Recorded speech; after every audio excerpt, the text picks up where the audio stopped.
Je défendrai mes convictions. Je n'abandonnerai jamais, aussi difficile que ce soit. Parce que je crois en moi malgré mes obstacles, malgré mes faiblesses. Arrête de trouver des excuses. Prends le contrôle de ta situation et atteins tous tes potentiels, car c'est comme ça que je vis. Je me lève tôt, je suis à l'heure, je fais ce que je dis, je ferme les yeux, je croise les dents.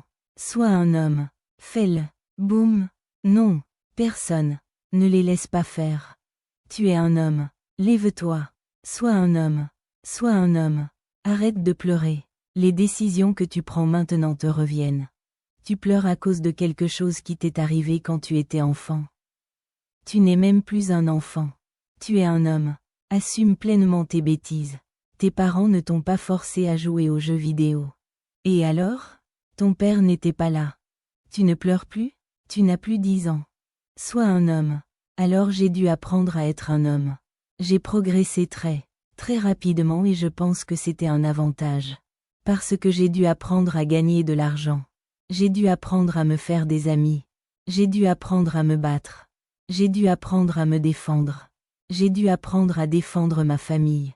Quand on est dos au mur, on a l'instinct de vouloir protéger sa famille. On voit tous les instincts sont là, il faut les faire ressortir. Et parfois, pour faire ressortir les bons instincts, il faut traverser des travestis, des crises ou des défis. Alors, lève-toi et fonce, parce que les faibles auront du mal. Le succès est réservé aux plus forts, et donc chaque fois que je devais passer à l'action il y avait de la résistance et de la réticence. Ces 5 mots, il est temps de se ressaisir. Et, alors je le faisais. Et il faut avoir le courage d'aller jusqu'au bout. D'arrêter de faire les choses à moitié. À chaque fois que je dépasse les normes que les gens m'ont imposées, je me sens coupable. Peut-être que je place la barre trop haut. Peut-être que je suis trop dur avec mes guides. Peut-être que je suis trop exigeant et que j'attends de chacun qu'il se surpasse. Qu'il prenne ses responsabilités. Peut-être que je suis un peu trop exigeant. Peut-être que je ne devrais pas élever mes exigences à ce niveau. Ne les laisse pas te perturber.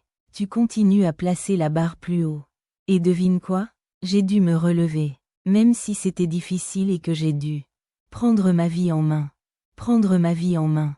De ma journée en main. Parfois, on doit vraiment s'apprendre à être un homme. Tout au long de ce voyage, on se cogne la tête et puis, on en tire une leçon. Tu sais, creuse au fond de toi et fais ce que tu as à faire. Il est temps de prendre mes responsabilités et de devenir un homme. Mon principal concurrent, c'est moi. C'est toujours toi contre toi. Tu dois travailler dur. Tout le monde dans cette pièce sait si ça a de la valeur pour toi. Tu dois faire l'effort et j'aime toujours dire que c'est le travail qu'on fournit qui compte. Personne ne regarde ça. Ce qui compte vraiment, c'est toi contre toi. Tu dois être celui à te lever chaque matin, à être discipliné, à fournir un travail quotidien constant, acharné parce que c'est ce qui mène au succès. Parce que mon père me l'a appris. N'est-ce pas? Il faut travailler, se bouger, aller à la salle de sport et travailler. Je travaille dur. Moi, tu as un emploi du temps de fou. 4 heures du matin, je me réveille. 4h34h45. Je fais une sorte de cardio. Il fait encore nuit. Dehors, je fais ça. Puis je prends le petit déjeuner. Puis je vais à la salle de sport pendant environ 1 heure. Et ensuite je vais m'entraîner. Comme si j'allais être la plus dure des mères. En marchant, tu dois être le plus travailleur. De là, salle et ne pas laisser passer l'opportunité. Ce que j'ai constaté, c'est que lorsque tu entreprends ce genre d'action et ce genre de pas, en suivant ton instinct et ton intuition, en faisant ce pas, quel qu'il soit, l'univers a une drôle de façon de te rencontrer. Tu réalises à moitié qu'il y a plus et réfléchis. Réfléchis plus pour plus, tu n'as pas besoin d'être juste. Cet homme, l'éthique de travail, la motivation, cette soif de compétition ne disparaît jamais.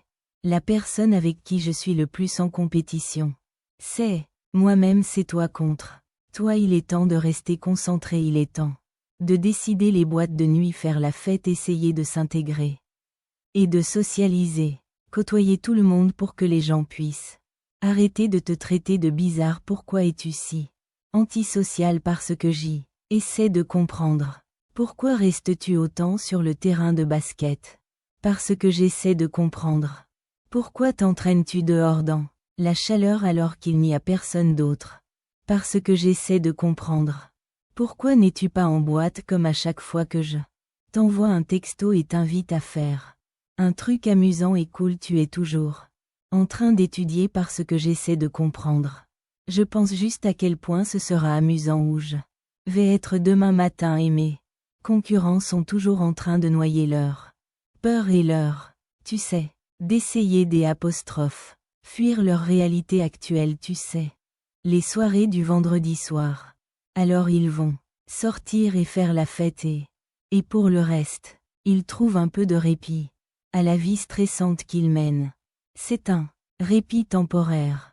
Je travaille ce soir pour un soulagement permanent. C'est pour ça que je ris. Je ris de voir à quel point je prends de l'avance sur cette force mentale. Ce n'est pas quelque chose qu'on expérimente, c'est quelque chose qu'on vit tous les jours.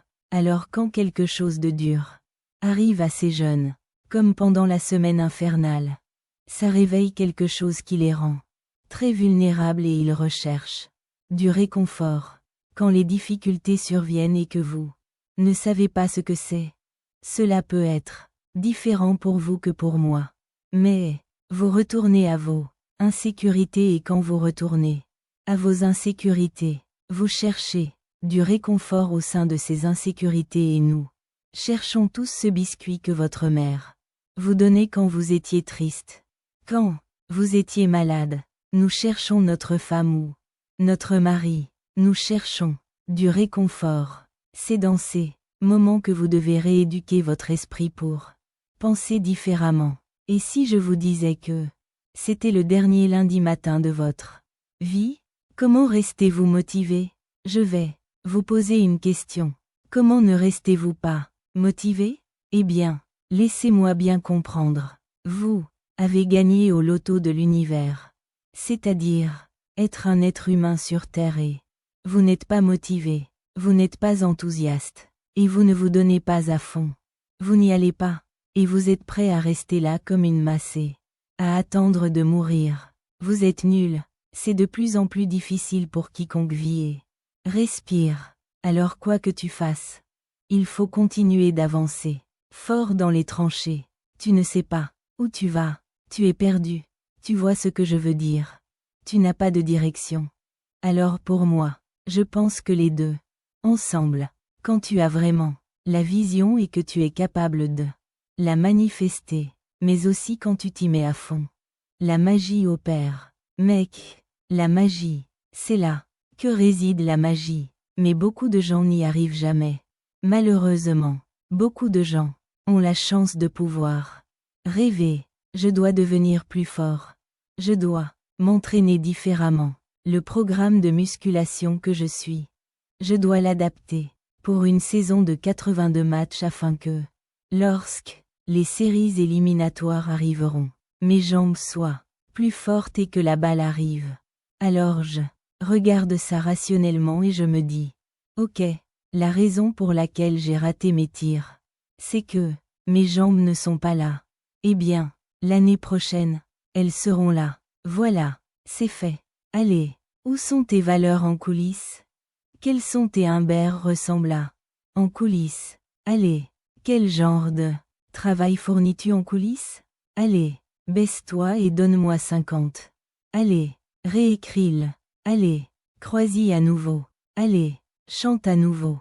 Enregistre la chanson à nouveau. Allez, je parle à cet athlète. Je parle à ce musicien. Allez, qui es-tu là-bas quand tu es engagé? Tu donnes tout ce que tu as chaque jour. Tu es soit en train de perdre du terrain, soit d'en gagner. Le choix t'appartient cette fois. Rends-le personnel. Puis-je te poser une question? Es-tu cette personne qui reste assise Sur le canapé pendant des heures à faire défiler les réseaux sociaux? Es-tu cette personne au travail qui regarde l'horloge et qui ne supporte pas que ton patron te fasse la tête? Es-tu cette personne qui trouve toujours des excuses et se justifie toujours et tu t'attends à une vie extraordinaire? Tu t'attends à gagner beaucoup d'argent? Tu t'attends à passer au niveau supérieur et c'est la faute de tout le monde? Tu parles de ta maman. Tu parles de ton papa.